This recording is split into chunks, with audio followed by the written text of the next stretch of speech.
Assalamualaikum warahmatullahi wabarakatuh.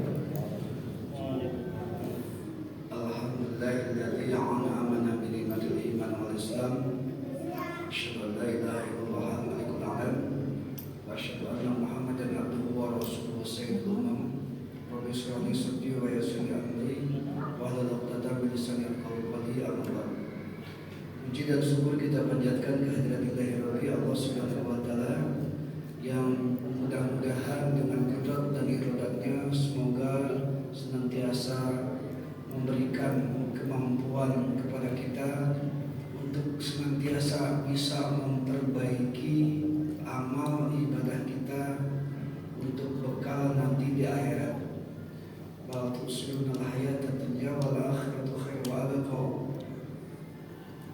Akhirat itu lebih utama, walaupun dunia pun memang kita menggenggamnya atau mementingkannya sewajarnya. Di dunia hasanah wa fil akhirati hasanah. Tapi yang jelas tujuan jangka panjang daripada kita adalah persiapan untuk menuju hari akhirat kelak. Orang yang sudah siap pulang itu tidak ada masalah di perjalanannya. Karena apa? Sudah cukup bekal. Tapi kalau orang yang kurang bekal mau pulang nekat, di perjalanan dipastikan banyak kendala sampai belum tentu. Kira-kira mungkin kalau kita harus introspeksi, sudah cukupkah bekal kalau kita pulang?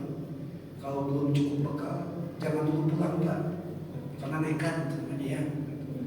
Makanya supaya kita nanti pulang aman, damai, sentosa sampai di kampung akhirat, maka yakinkan dan pastikan bahwa bahwa bekal kita cukup. Dengan apa caranya? Salah satunya dengan memperbaiki nilai kualitas ibadah kita.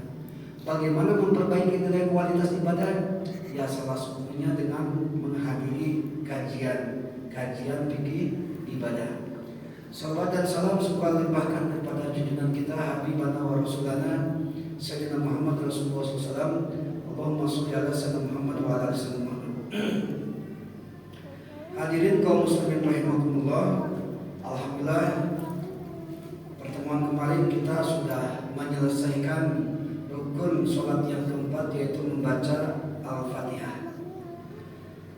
Mudah-mudahan selesai, tidak ada kendala lagi. Walaupun nanti ada pertanyaan, insya Allah mudah-mudahan setelah kita membahas rukun sholat yang selanjutnya. Setelah membaca Al-Fatihah, mohon maaf kita bertanya kepada semua jemaah. Setelah baca Al-Fatihah biasanya apa? Baca surah. Setelah baca surah biasanya ruku. Nah, dalam Al-Quran ada istilah ruku. Dapat berapa? Dapat 1 ruku. Jadi kenapa disebut ruku dalam Al-Quran gitu ya? Itu ruku itu sama dengan kalau dalam Al-Quran itu satu tema gitu ya. Nah, karena Al-Quran dibaca sebelum ruku, maka disebut ruku dalam Al-Quran. Yang kedua, apa itu ruku?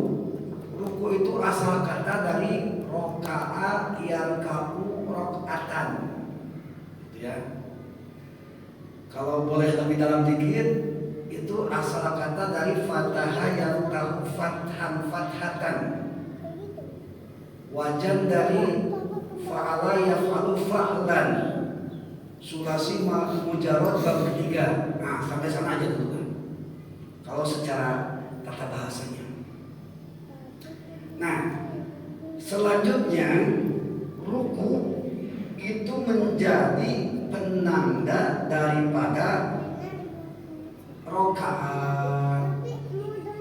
Nah, jadi kalau setelah ruku itu 1 rakaat itu maksudnya. Rokaatun itu asal dari rokatun. Rokatun ininya mufrad atau tunggal, ininya jamak. Jadi ketika kita sholat walaupun masuk sempat ruku disebut 1 rakaat gitu maksudnya.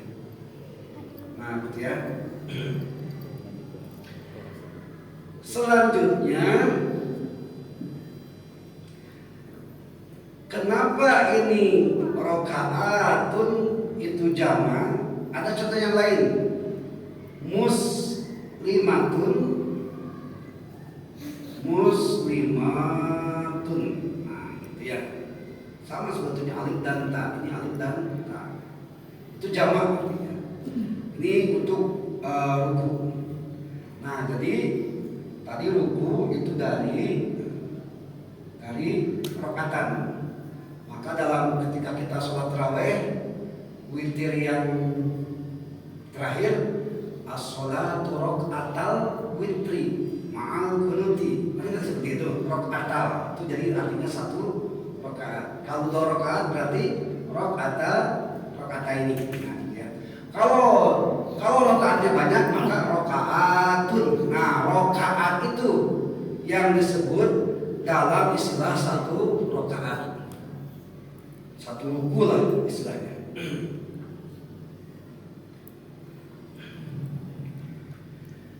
Hadirin kaum muslimin rahimakumullah. Selanjutnya, apa dalil daripada ruku? Gitu ya. Yang pertama, kita lihat dulu susunan urutannya. Kemarin kita sampaikan bahwa ruku itu termasuk rukun af'aliyah. Kemarin kita bahas ada rukun qauliyah, ada rukun qalbiyah, ada rukun af'aliyah, ada rukun apa satu lagi? Nah, jadi pada lupa ya.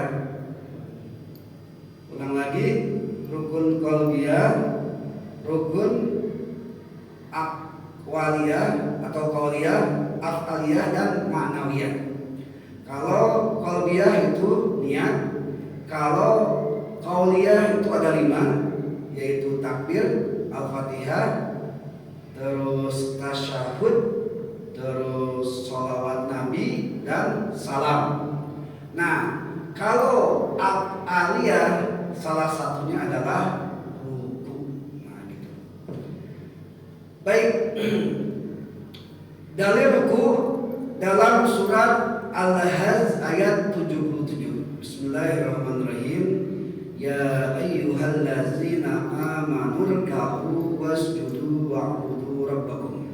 Hai orang-orang yang beriman, rukulah. Nah, gitu ya.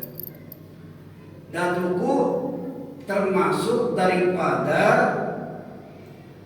rukun tawilah. Jadi dalam inti kalau gerakan sholat Pak, antara ruku, terus apa lagi? Itidal, apa lagi? Sujud, dan duduk di antara 2 sujud. Itu yang ada yang qasiroh, ada yang tawilah. Yang qasiroh itu itidal, sama duduk di antara 2 sujud. Itu qasiroh. Jadi qasiroh itu artinya pendek. Kalau Bapak mau berlama-lamaan, seukuran Al-Fatihah, jangan lebih dari Al-Fatihah. Bahkan sebagian ulama jumhur mengatakan kurang dari Al-Fatihah. Sekarang kalau baca Al-Fatihah normal berapa detik kira-kira Pak? Kalau normal, Bismillahirrahmanirrahim, Alhamdulillahirabbil alamin. Silakan itu Ar-Rahmanir-Rahim, Maliki yaumiddin, Iyyaka na'budu wa iyyaka nasta'in, Ihdinas siratal mustaqim, siratal ladzina an'amta 'alaihim ghairil maghdubi 'alaihim waladdallin. Berapa detik? 10, 20 jauh ya. Kalau baca Al-Fatihah Bapak 20 detik, kurang dari 20 detik. Untuk apa? Untuk i'tidal dan duduk di antara 2 sujud. Jangan lama-lama. Bisa haram ini. Tapi tidak membatalkan sholat. Ya. Tetap sholat sah, cuma jadi haram atau makruh. Jadi jangan terlalu lama. Khusus untuk duduk di antara 2 sujud dengan i'tidal. Seukuran kurang dari bacaan Al-Fatihah. Kalau Al-Fatihah 20 detik berarti paling panjang 19 detik gitu. Ada yang rukun tawilah, panjang. Nah, ini yang kita bahas, yaitu ruku dan sujud. Ruku, Rasulullah SAW itu pernah ruku seukuran, ini Rasul ya, Rasul pernah ruku seukuran membaca surat Al-Baqarah yang 100 ayat. Silakan berapa menit itu? Menit ya Pak ya? Jadi Nabi itu membaca ruku, bukan membaca ruku, posisi ruku itu pernah paling lama sampai ukuran membaca Al-Baqarah 100 ayat. Nah, itu khusus bagi sholat personal, munfarid. Kalau jadi imam, aduh, kapok nanti orang saya enggak ya. Nah, gitu maksudnya. Yang jelas kata Rasulullah, "Idza ama ahadukum an-nas falyukhaffif." Kalau kalian ketika jadi imam, maka ringankanlah bacaannya. Karena apa? Karena kondisi para jamaah itu berbeda-beda. Ada yang tahan lama, ada yang ya macam-macam lah ya. Nah, gitu. Ada yang ruku terlalu lama mungkin jadi bergetar, gitu kan? Atau ada yang sholatnya ini cepat-cepat karena mau ada yang bayar hutang, macam-macam lah pokoknya. Nah, kebayang kalau sholat lama, khusyuk jadi apa? Kehusuan jadi berkurang. Jadi ruku itu bisa lama, karena itu rukun tawilah, rukun yang panjang. Dan yang kedua sujud juga termasuk rukun tawilah. Itu bisa sujud sampai ukuran Al-Baqarah 100 ayat. Bahkan lebih, silakan saja kalau mampu, asal lagi sendiri, jangan lagi berjamaah. Kecuali pak imamnya misalnya kualitasnya sahabat, jamaahnya kualitas tabiin, nah itu silakan. Mau berapa ruku berapa jam juga silakan, mau sujud berapa jam juga silakan. Nah, tapi kan kita model-model apa ya Pak ya? Model-model kalau di ibadah itu lemah gitu ya. Dikasih pilek sedikit nggak mau wudu, dikasih demam sedikit malas ke masjid, kan gitu kan tipe kita. Jadi menyesuaikan saja lah.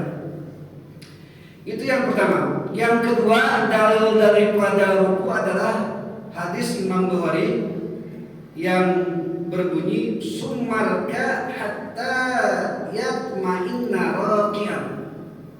Kata Nabi seperti itu. Selanjutnya rukulah kalian sehingga kalian tenang dalam keadaan ruku. Jadi dengan hadis Nabi ini bisa dimasukkan bahwa ruku termasuk rukun sholat. Nah, sekarang bagaimana tingkat kevalidan, tingkat kesahannya ruku kita? Mari kita lihat. Syarat ruku ada 3. Kita cek ya, ruku kita sudah bisa atau tidak. Kemarin kita sudah ngecek Al-Fatihah kita, kira-kira kualitas Al-Fatihah kita apakah 27 derajat, apakah 26, apakah 25, apakah 10, apakah 1, apakah 0,5. Nah, gitu aja lah pokoknya. Wallahu a'lam. Ya. Silakan dievaluasi aja. Mendingan menghisab diri sendiri daripada nanti dihisab oleh Allah, kan begitu. Nah, kita ukur sekarang ruku kita kira-kira berapa derajat ketika berjamaah ya. Kalau ketika sendiri tetap 1 derajat. Nah, gitu ya. Itu pun kalau bagus kan cacat rukunya atau memenuhi syarat rukunya. Yang pertama, syarat ruku itu sesuai dengan kitab Sulamut Taufik halaman 30 dan 31. Yang pertama, ayat hiya bihaisu tanaru rahatahu rukbataihi. Yang pertama, membungkukkan badan seukuran menggenggamnya tangan di kedua belah lutut. Itu syaratnya. Jadi Pak, kalau lihat teksnya, pertama, tangan menggenggam lutut begini. Kalau begini berarti tak sah rukunya. Kalau begini berarti tak sah. Kalau begini berarti tak sah. Karena di sini kalimatnya adalah bihaitsu tanalu rohatahu rubataihi. Jadi menggenggam tangan ke waktu saya mampu gini aja. Jangan mandai-mandai lah aja gitu ya. Gitu, menggenggam. Itu syarat yang pertama. Kita apa boleh buat? Ya, paling kita praktek dikit aja.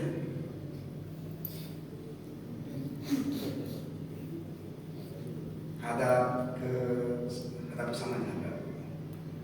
Ruku ya. Genggam lututnya. Nah, Pak, kenapa harus menggenggam lutut? Mau lurus atau tidak sah, gitu aja. Karena kalau tidak pakai lutut, coba ke bawah. Nah, ini tidak pernah lurus. Jadi diukur sama Nabi, duduk di sini aja. Duduk. Jadi diukur sama Nabi, bukan sama Nabi sih. Maksudnya hukum alam ketika lutut dipegang ini pasti lurus gitu maksudnya. Ya kecuali punya kelainan badan yang agak bengkok, yaitu walau alam ya, lain cerita. Itu syarat yang pertama itu Pak, harus menggenggam lutut, mau tidak mau. Coba ulang lagi, hadap sana, ininya luruskan dikit. Nah, kalau secara teknis ya Pak ya, Bapak berjamaah gitu ya, ruku kayak gini, menggenggam lutut, itu nilainya 27. Gitu maksudnya, 27 rakaat nilainya, 27 derajat. Kalau ke bawah, nah ini udah tidak memenuhi syarat, karena hukumnya harus ke lutut. Bagaimana kalau ke lutut tapi nggak lurus? Nah itu mungkin 26 atau 25 atau 20 mungkin, 20 derajat. Gitu ya. Kalau kita pakai hitung-hitungan ya, karena manusia itu kadang-kadang bisa terangsang gara-gara upah kan gitu. Jadi kalau ruku sempurna lurus antara kepala dengan ini, itu nilai kesempurnaan daripada ruku. Misalkan itu. Pokoknya standar itu lutut digenggam, itu aja. Lutut digenggam. Nah coba. Nah, yang jelas standarnya gini, kalau air disimpan itu tidak goyang, tidak tumpah, itu aja. Ini nggak akan mungkin tumpah ya karena ditutup. Maksudnya kalau gelas, nah gitu aja. Kalau misalnya turun atau agak naik sedikit, ini tumpah, biasanya gitu. Di standarnya gitu aja lah. Yang penting ini lurus dengan kepala juga. Dah. Itu syarat yang pertama. Syarat yang kedua, ayat ma'inna, harus tenang atau diam atau tumanina. Kalau nggak salah bahasanya sama dengan apa ya dalam surat Al-Fajr itu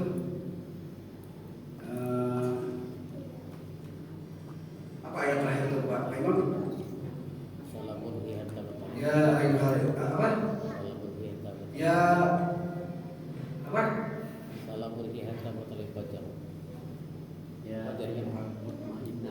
Ya mutmainnah. Mutmainnah itu kalau masalah hampir serumpun dengan kata tumanina.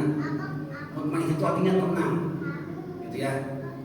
Jadi tenang itu dalam pengertian al-infisalu bainal ruknaini. Jadi perpindahan antara dua rukun itu diam, gitu Pak. Jadi diharamkan kontinu, diharamkan begini. Ruku, sami Allah. Nah, itu tidak tumanina. Jadi harus diam. Berapa lama diamnya? Berarti diam ketika ruku ya. Itu seukuran ucapan subhanallah.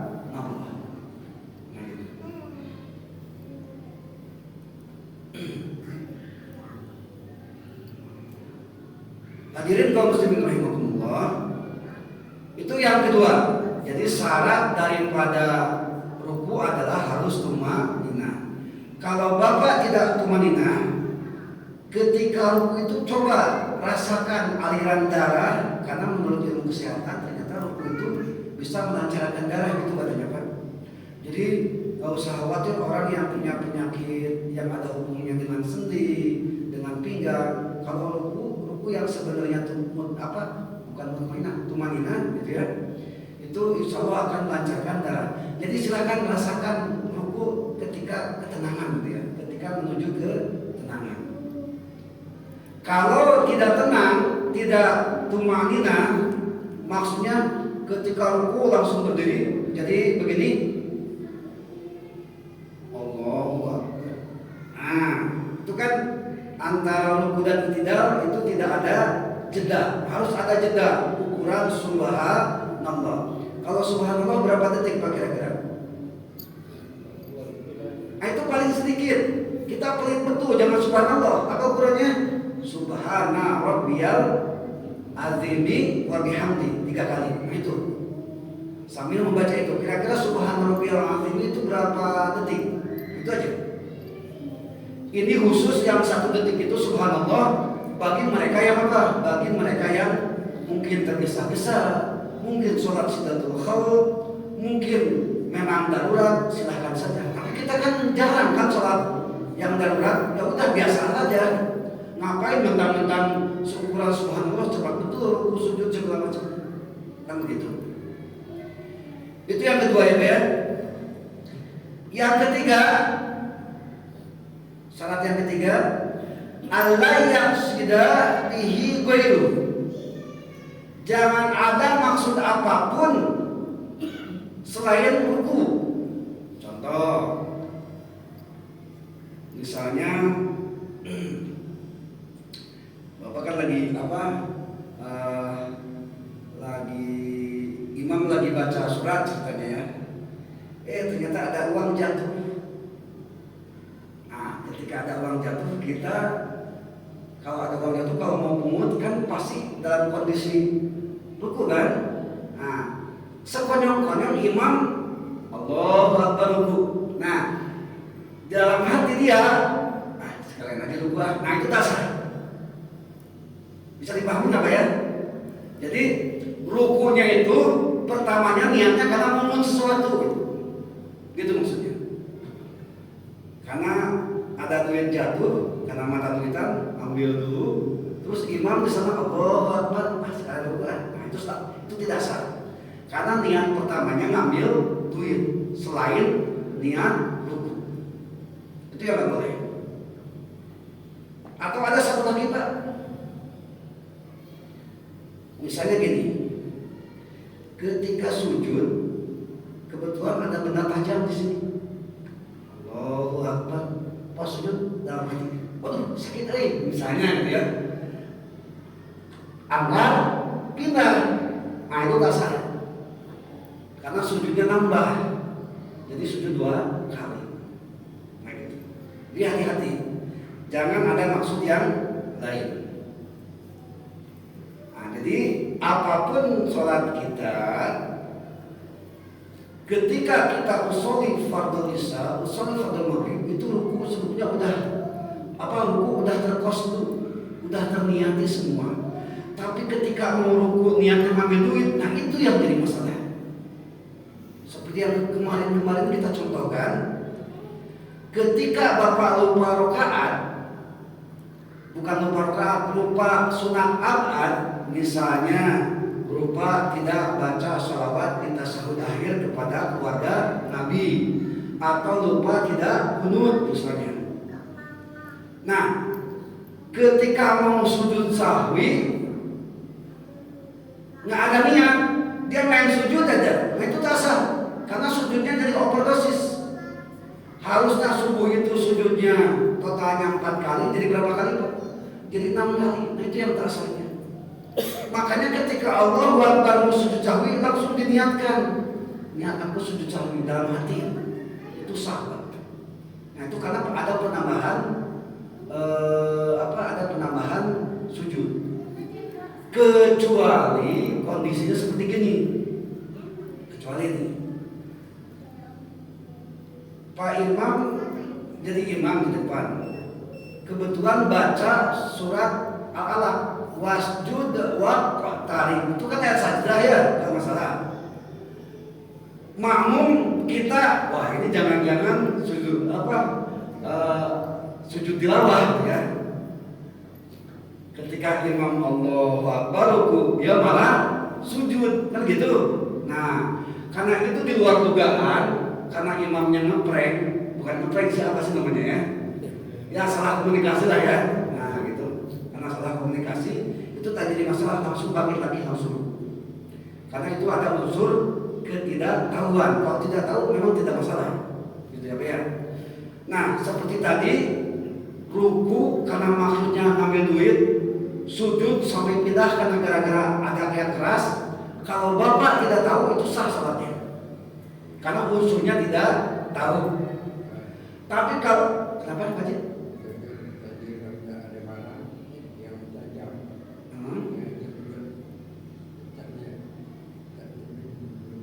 Nah, kalau ada barang yang tajam, kalau kita sudah tahu ya, yang jelas kalau tajam dalam arti memadaratkan, sebelum kita sholat pasti kita udah tahu. Nggak mungkin di depan dipasang pisau atau apa kan, pasti disingkirkan dulu.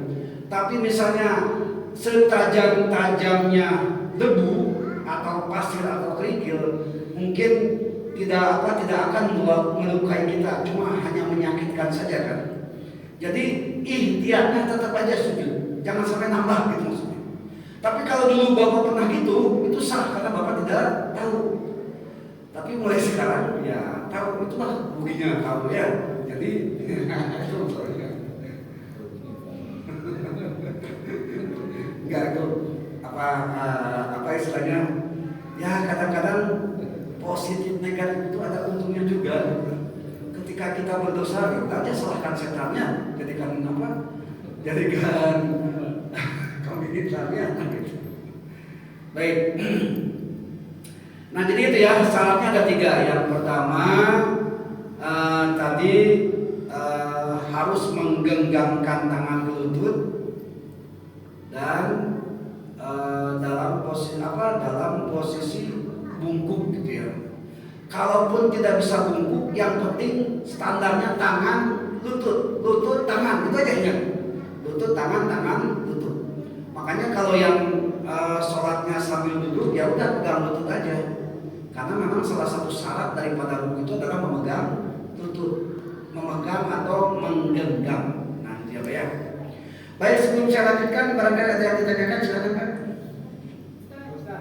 Ya. Bengkok. Ada juga yang rukuk itu kan terlihat ini.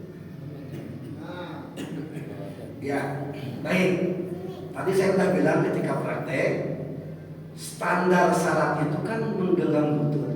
Mau lurus gini, ada yang gini kan? Ada. Mau lurus gini, yang penting sah, tapi dia udah memegang lutut. Tapi kalau dia menggenggamnya bukan lutut gini, nah itu yang tak sah. Jadi selama tangan ini genggam lutut sah, itu aja ya selama itu. Mau lurus atau mau tidak. Kalau dia menggenggam lutut, mau dilurusin tetap bengkok badannya, itu 27 derajat.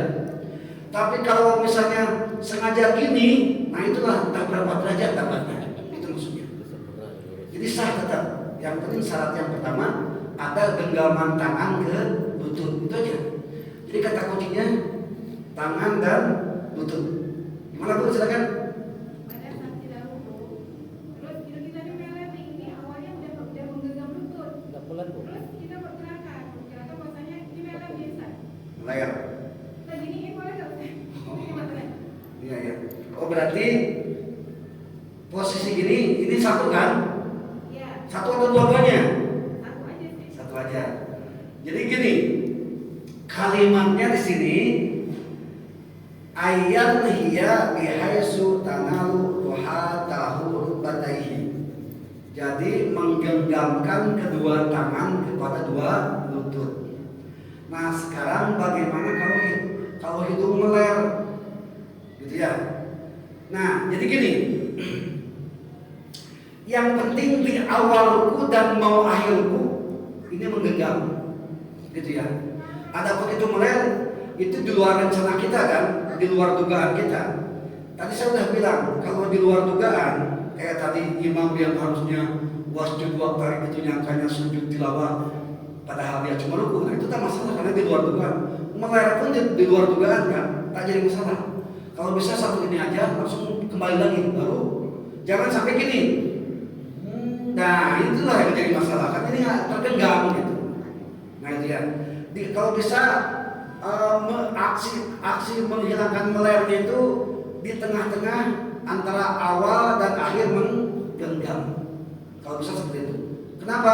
Ikhtiar menghindari daripada tidak sahnya ketika kita dalam keadaan ruku. Begitu untuk sementara. Ada yang lain Pak? Kalau tidak ada saya langsung ke iktidal nih supaya cepat. Juga gini. Garuk-garuk. Ada gitu. Ya kalau dulu nggak apa-apa sah. Karena kan tidak tahu ya, nggak jadi masalah. Kalau sekarang gara-gara tahu ya, apa boleh buat. Kita kan punya cita-cita untuk memperbaiki ibadah kita, kan begitu.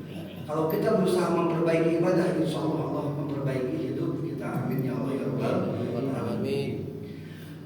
Baik hadirin kaum muslimin rahimakumullah. Apa sejarah ruku? Jadi supaya kita lebih mendalami lah ya. Tak apa. Ini namanya tarikh tasri, sejarah hukum ya. Kenapa harus ruku sih? Jadi begini, ketika Nabi Isra Mi'raj, ya Pak ya. Nah, Nabi kan ketika berangkat mungkin posisi berdiri kan? Karena yang namanya jalan itu berdiri. Saya belum pernah lihat berjalan itu begini.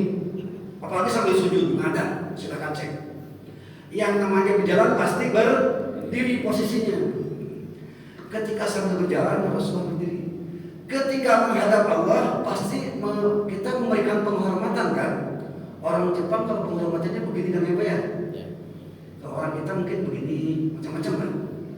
Nah Nabi itu ruku dengan tanda memuliakan keagungan Allah. Nah gitu ya.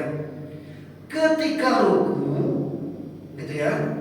Ketika ruku, Nabi melihat makom yang paling tinggi di antara alam raya ini. Apa nama makomnya? Aras. Nah gitu. Jadi Nabi itu beliau ruku itu ketika ruku melihat makom aras yang begitu luar biasa. Kalau kita melihat makom yang luar biasa, biasanya baca apa Pak? Saya bertanya. Kalau kita melihat hal yang luar biasa, apa yang dibaca kita? Subhanallah, kan begitu. Isra Mi'raj itu luar biasa, makanya Subhanalladzi asra, kan begitu. Kalau ketika lihat yang luar biasa, yang takjub, yang ajib, yang menimbulkan keluar biasaan, itu membaca Subhanallah. Jadi salah satunya itu sejarah hukumnya ketika ruku kita membaca Subhana Rabbiyal Azimi wa bihamdi. Maha suci Allah yang maha agung. Karena melihat ciptaannya aras yang begitu besar, begitu agung. Itu maksudnya. Walaupun tetap ada hadis Nabi yang tadi saya sampaikan gitu ya. Warku amkana yadahi min bukan itu. Sumarka hatta tatma'inna raki'an. Jadi Nabi mencontohkan ruku. Yang kedua, ketika Nabi ruku karena melihat aras, maka Nabi mengucapkan Subhana Rabbiyal Azimi wa bihamdi. Nah, bangun dari ruku, gitu ya, Nabi melihat cahaya aras itu meliputi badannya.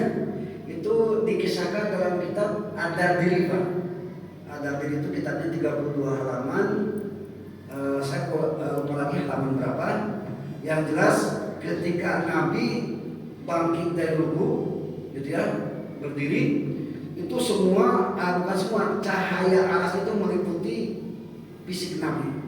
Maka ketika fisik Nabi diliputi oleh cahaya aras, maka Nabi mengucapkan ketika berdiri mengucapkan apa Pak? Sami'allahu liman hamidah. Rabbana lakal hamdu bil samawati dan selanjutnya.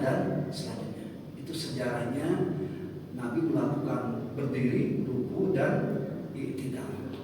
Nah, hari ini kalau masih ada waktu, kita coba lanjutkan dengan rukun yang selanjutnya yaitu i'tidal. Ya. Waktu ruku itu pandangan kandungan Ars itu Rasul di atas itu. Bagaimana sih itu? Begini, Isra Mi'raj itu kan hal yang gaib, tak masuk akal. Ketika ruku kan kita melihat ke bawah kan. Wallahu a'lam ruku Nabi seperti apa. Saking besarnya makom aras, makom itu dasar aras. Jadi sampai Nabi takjub, saking takjubnya subhanallahil azim. Jadi pas ngangkat ya Sami'allahu liman, kayak gitulah bahasanya. Gimana penglihatan Nabi kepada Nabi sedang ruku? Nah itu wallahu a'lam. Karena itu jangan coba-coba menyamakan level Nabi dengan level kita, gitu ya. Nabi sekali sholat taraweh itu 3 juz dalam rakaat pertama. Kita boro-boro kan gitu, levelnya udah jauh gitu. Ya, ruku Nabi aja udah begitu sampai takjub. Nabi tuh saking betahnya rukunya sampai seukuran baca surat Al-Baqarah 100 ayat. Coba cek Pak Imam sekali aja kita rukunya 100 ayat aja sekali aja. Saya yakin pada bubar lah jamaah. Itu ya, kalau kita gitu nanti ya. Baik. Walaupun nanti ada juga hadis Nabi yang ada dalam kitab Fathul Wahhab juz 1 halaman 56 itu diceritakan tentang kisah Abu Bakar Siddiq ketika beliau masbuk. Seumur hidup Abu Bakar Siddiq belum pernah masbuk, Pak, belum pernah ketinggalan sholat berjamaah. Itu maksudnya. Beda dengan kita ya. Seumur hidup Abu Bakar belum pernah masbuk. Tapi pernah ketika Abu Bakar sholat asar lari-lari, jadi mungkin dari sana tuh, gitu ya. Pas masuk, lihat Rasulullah sama para sahabat masih ruku. Apa kata Abu Bakar? Alhamdulillah. Jadi maksud alhamdulillah bersyukur karena masih ruku. Maka turunlah perintah Jibril. Hei Nabi, ucapkanlah Sami'allahu liman hamidah. Jadi ada 2 versi ya, versi Isra Mi'raj dalam kitab Ad-Dadri dan versi dalam Fathul Wahhab. Fathul Wahhab itu adalah syarah hadis Bukhari Muslim. Nah, ya sekarang pandangan kita itu, mata kita itu waktu ruku seperti apa? Apakah ada jadi ketika kita sholat dimakruhkan makruh litahrim, makruh yang cenderung diharamkan, gitu ya. Kita memejamkan mata nggak boleh. Kenapa? Karena menyerupai dengan ibadahnya kaum Majusi. Majusi itu penyembah api kan. Kalau mereka penyembah api, ya kemungkinan banyak menjam matanya daripada membuka, karena kan api mungkin silau. Karena silau berarti mata nggak kuat, dia terpejam gitu. Nah ketika sholat kita nggak boleh, karena sholat itu ibadah. Majusi itu ibadahnya memejamkan mata. Kita pun sholat nggak boleh memejamkan mata, kecuali lagi-lagi kalau begini ada kecualinya. Kecuali kalau lagi sholat ada jamaah kita bawa anak kecil bolak-balik kayak setrikaan misalnya ya. Nah gitu, karena kita lihat berarti kan tahu kan. Boleh sekali-kali kita pejamkan mata untuk menambah kehusuan atau meningkatkan kehusuan. Gitu. Saya pernah bawa sholat depan di pinggir jemaah, di depan ada kacamata, ada HP, anak bolak-balik. Coba bayangkan, bisa aja kan kacamata pecah, HP apa macam-macam lah. Yang namanya manusia, ya mau tidak mau lah, kita kan manusia ya. Pecah konsentrasi lah, akhirnya pilih mau khusus sholat atau mikirin HP, mikirin kacamata kan gitu. Jadi kalau kita tak bisa khusyuk, pejamkan mata. Tapi walaupun dipejamkan mata tetap nggak khusyuk juga. Jangan-jangan HP diambil, jangan-jangan kacamata pecah, tetap repot juga. Makanya kalau bisa janganlah membawa anak kecil ketika sholat, kecuali udah mumayyiz, udah bisa dididik. Nah diam ya kalau di sholat ya, kalau menurut jadi masalah. Tapi kalau ukuran anak 1 tahun, 2 tahun, 3 tahun itu yang jadi masalah. Kalau bisa, walaupun pengurus masjid juga jangan mengusir anak ramai di masjid, juga nggak usah. Karena siapa yang mau melanjutkan masjid kita ini? Saya yakin di generasi kita suatu saat 10 tahun, 20 tahun, 30 tahun lagi akan tak ada kan? Yang menggantikan siapa? Itu anak-anak yang di sana tuh. Kan begitu. Jadi sejelek-jeleknya anak yang bermain di masjid itu nggak sebaik-baiknya anak yang main di terminal, yang main di diskotik dan seperti itu aja prinsipnya. Tak apa-apa kalau masih dimaklumi, namanya juga anak ya. Ribut nggak jadi masalah. Kalau saya pribadi maaf ya Pak Imam, lebih baik masjid ramai daripada masjid sepi, itu aja Pak. Itu hanya pendapat pribadi gitu ya. Tapi khusus ibadah ketika sholat memang kita sebagai orang tua atau sebagai pengurus masjid harus ada antisipasi supaya anak tidak mengganggu daripada kehusuan ibadah. Tapi kalau selain sholat, saya lebih senang anak-anak tuh main di masjid, gitu ya. Karena sejelek-jeleknya mereka pas adzan, ya mereka ikut sholat juga walaupun sholatnya nggak benar gitu. Tak apa namanya juga anak-anak, kan begitu. Ngerti ya? Berapa menit lagi? Tadi ada pada selesai panel itu kemana? Ya? Mata kita kemana? Iya kalau ruku itu ke bawah, berarti ke tempat sujud. Ketika kita mata di sini ya di sini berarti. Ketika sujud ya mata ke tempat sujud. Kalau prinsip sholat seperti itu, tak jauh berbeda dengan prinsip aurat. Ketika aurat kita sujud, kadang-kadang kalau sengaja ditengok, kita kelihatan ya Pak ya. Coba cek, mereka yang pakai sarung nggak pakai dalaman lagi, cuma CD misalnya. Itu kalau sujud, ini paha ini kalau pakai sarung ya Pak ya, itu kadang-kadang kelihatan. Itu silakan sah. Karena ukuran orang itu bukan dari bawah, tapi ukurannya dari depan, belakang, kiri, kanan, dan atas. Misalnya Bapak sholat di lantai 2, lantai 2-nya ada sekat-sekat bolong gitu ya. Pakai sarung aja, nggak pakai apa-apa lagi. Dari bawah kelihatan barangnya, itu tetap sah sholatnya Pak. Karena ukuran lihat orangnya bukan dari bawah, tapi kiri, kanan, depan, belakang. Aidihi, amamihi, imamihi, khafihi, simalihi, bayang ini kan begitu. Ukurannya gitu. Kalau sholatnya berbaring, itu yang jadi ukuran, yang tidak jadi ukuran itu sebelah selatan. Jadi ini jam kelihatan pun tak apa-apa, begitu. Kelihatan kalau sengaja dilihat. Kalau sambil telentang berarti ukuran tidak auratnya itu posisi ketika di barat. Gambarnya seperti itu ya Pak ya. Nah sama juga dengan mata. Ketika ruku maka garis lurus mata di mana? Berarti di sini. Ketika sujud maka garis mata ketika nempel sujud di mana? Di sini mungkin kalau kita sujud. Ketika berdiri ya tetap. Coba Bapak ukur dengan mistal kening ke tempat sujud berapa? Itu yang kita lihat. Mau ke depan berapa, mau ke atas, mau ke sini, kiri kanan tak jadi masalah. Tapi yang lebih utama kita melihat tempat sujud. Yang nggak boleh ketika gini, nah itu baru tidak sah karena tidak menghadap kiblat, itu aja. Tapi udah habis ya. Kayaknya kayak mau begini tidak. Hadirin kaum muslimin rahimakumullah, karena waktu sudah tidak memungkinkan, saya mohon maaf tidak bisa melanjutkan. Berarti satu rukun, satu pertemuan gitu ya. Kemarin Al-Fatihah, sekarang ruku. Insya Allah mudah-mudahan pertemuan berikutnya kita i'tidal.